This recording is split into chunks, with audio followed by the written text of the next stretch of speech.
Hello and welcome to the Down Under Visa Philippines to Australia podcast series. I'm your host, Jeff Harvey, registered migration agent with Down Under Visa, the premier Australian migration agent in Manila, Philippines, specialising in visas for Australian Filipino couples. We hope you enjoy this podcast and hope it proves useful to you. Please feel free to share this with your partner and with any of your interested friends. Let's get started.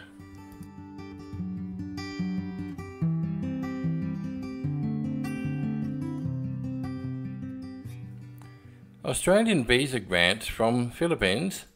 Grants, not rights. Now, do you have a right to an Australian visa from the Philippines? Now, I use this phrase quite a lot. Visas are grants, not rights. Now, I'm sure that a few of you can probably remember me saying this in emails to you, and maybe you were thinking that was the first time I ever said it. Well, no, not at all. And it certainly won't be the last time I say this in regard to Australian visa grants. Maybe some think I'm backing away from a winnable fight, and maybe I should show more bravado and put these department people in their place. I've heard of a migration agent once getting them into righteous indignation and telling a client he would have that case officer's job for a visa refusal decision that the client obviously didn't like. Well, no, it doesn't work like that, and I'm fairly sure the other agent knew that too. Now, don't get me wrong, Down Under Visa regularly go above and beyond the call of duty for our Australian Filipino couple clients. Now, we don't back away from tough cases, and visa grants matter absolutely. We're fully aware at all times of the significance and the importance of the visa grant to you, and we know how much it matters.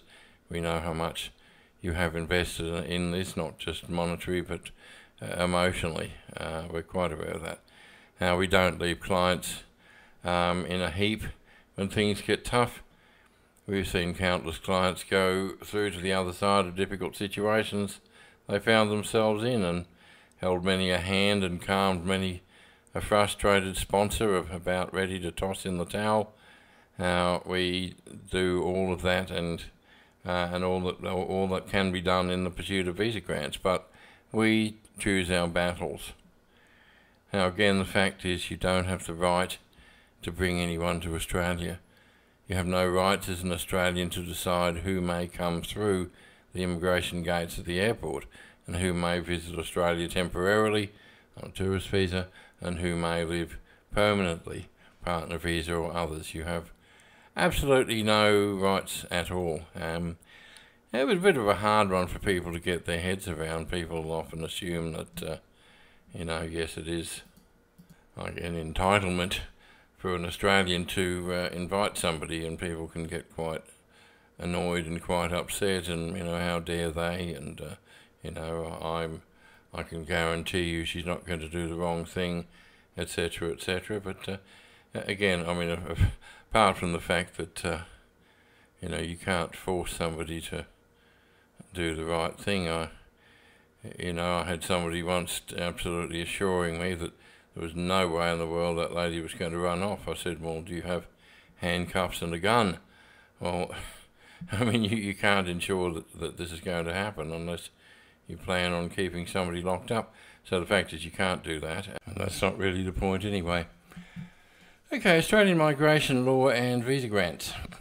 Now, the Australian Constitution established that decisions about who enters Australia and who doesn't rest with the federal government. The federal government established a Department of Immigration in 1945 at the tail end of World War II. This was when the Australian population was only about 7 million people. Now, the catchphrase at the time was populate or perish, and at that time concentrated on visas for British citizens and white-skinned Europeans. Times changed, thank goodness. Now, the Migration Act came into law in 1958 and the Migration Regulations in 1994.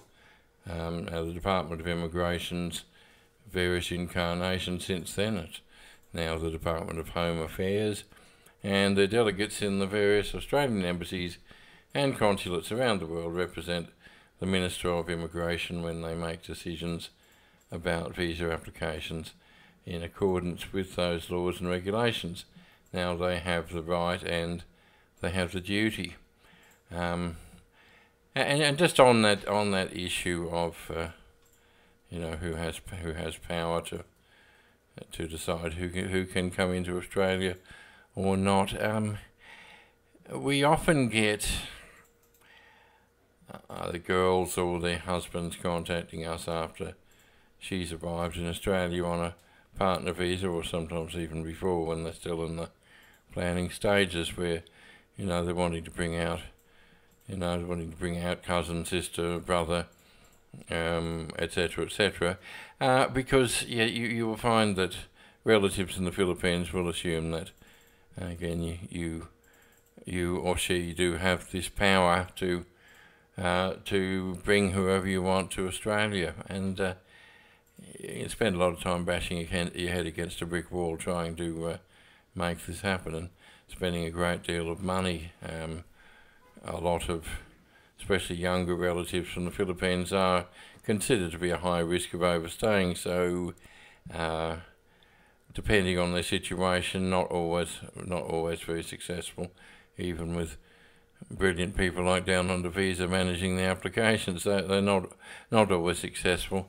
You really need to make this clear to them right from the start that it isn't something that's just within your power to send out a quick invitation and they're on the next plane. So make sure you make that clear to them so they don't think you're being mean or you're in some way withholding something good from them.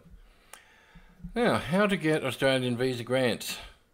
Now, there is only one way to get a visa, and that is to put together an application that clearly demonstrates that the visa applicant has met the regulations set out primarily in the migration regulations, the legislation for each visa subclass, because the regs, as they're known in the industry, are what they make decisions against. Now, whether they like your handsome face or whether they think you make a lovely couple really doesn't come into it when it comes to visa grants. People ask me quite often whether the department that is, will have a problem with large age gaps, and the answer is no, they will not. And the reason for this is there is nothing in the regs about age gaps, so therefore it would be unlawful for them to make a decision based on that factor. I'll just toss in something here too, because I had a question just this morning. The sponsor had met his lady and formed a relationship.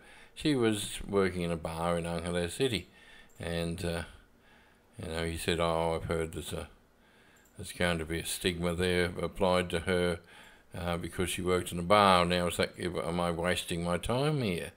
Now, I referred him to a blog article I'd written on just that topic. Well, look, we do a lot of visa grants for people from all different shapes and sizes and backgrounds, and we've had quite a few applicants who used to work in bars in Angeles City. Now, it's never been an issue at all. Again, there is nothing in the regulations that says we will not give a visa to somebody who works in a bar in Angeles City. There's nothing there, and because there's nothing there, they can't refer to that. And the fact is, they don't. We would know, we could sense pretty clearly if they had an issue there, but they don't. They don't. There's absolutely no prejudice shown whatsoever. So if you have a great relationship with a lady you met in a bar somewhere, well then it will not be a problem for you, as neither will age gaps or anything else. They're quite remarkably fair, we've found. Even if you might necessarily see that if you just had a refusal, but no, they stick to the rules. That's been our experience.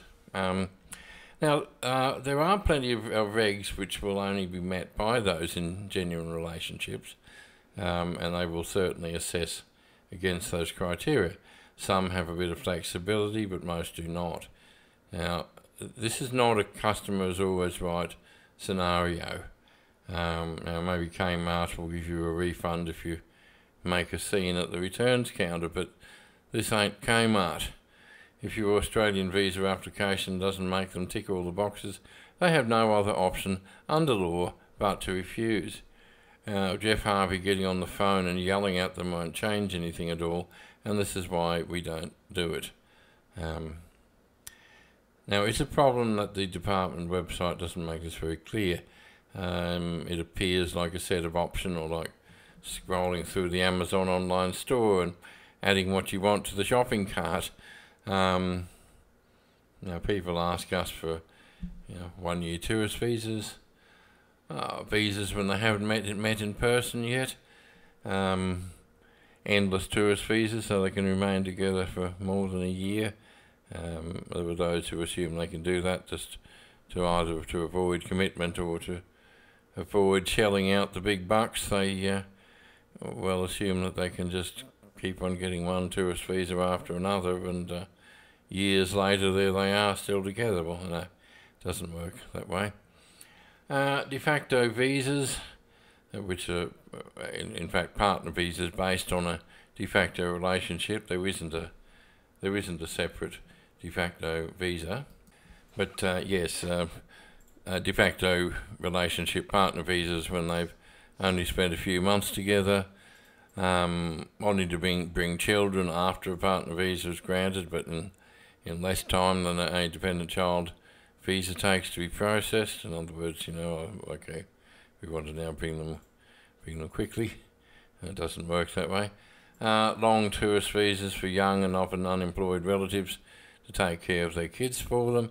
As I mentioned that one before, that's often one of the reasons for wanting to bring out the sister, or the people will ask for a 1-year tourist visa, or a 1 or 2 year tourist visa, and the reason is they've got themselves a child, they're both working, they've got themselves a childcare issue, and they're thinking, well, the most ideal thing would be, my sister Christine, or whatever her name is doesn't have anything to do. Well, we can bring her out and sling her a few dollars, and she can take care of the kids. Well, that's not the purpose of a tourist visa.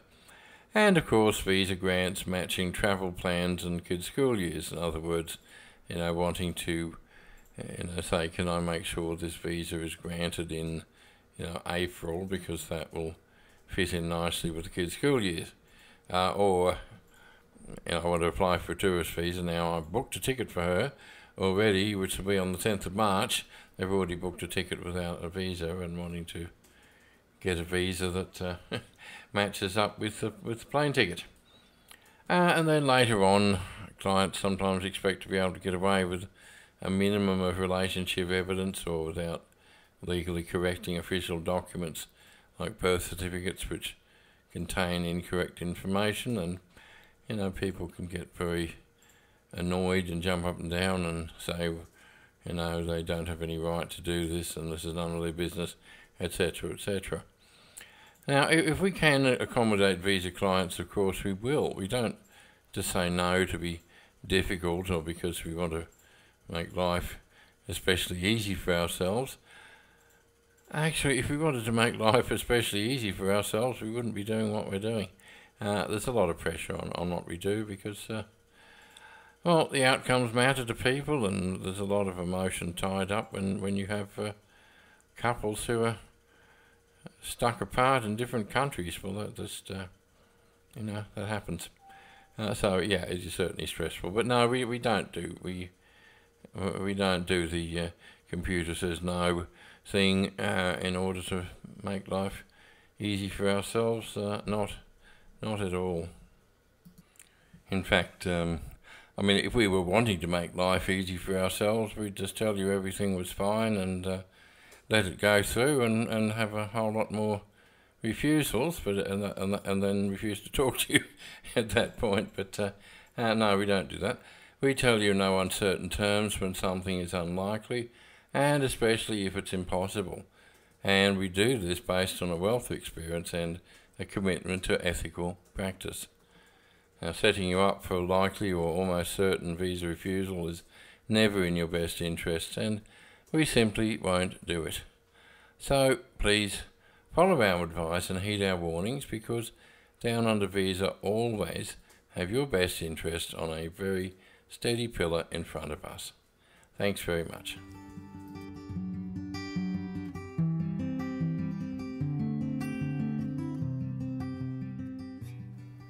Well, that brings us to the end of another episode of the Down Under Visa Philippines to Australia podcast series.